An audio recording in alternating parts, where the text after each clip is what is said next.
નમસ્કાર મિત્રો, આપણે સૌ જાણીએ છીએ કે આજકાલ નાની ઉંમરમાં હાર્ટ એટેકનું પ્રમાણ ખૂબ જ માત્રામાં વધી રહ્યું છે. બધા જ હાર્ટ એટેકને આપણે રોકી ના શકીએ, પણ જે વ્યક્તિઓમાં હાર્ટ એટેક આવવાની શક્યતાઓ વધારે છે એવા મૂળભૂત પરિબળો આપણે જાણવા જોઈએ.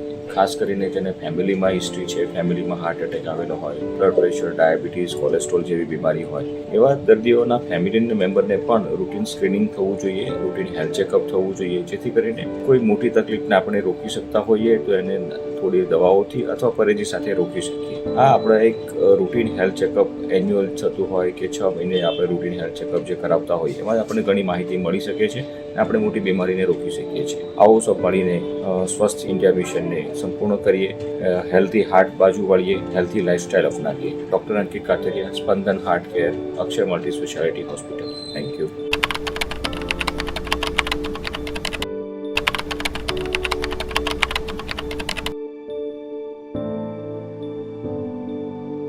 हेल्थ रिलेटेड वीडियो देखने के लिए वीडियो को लाइक और चैनल को सब्सक्राइब करें।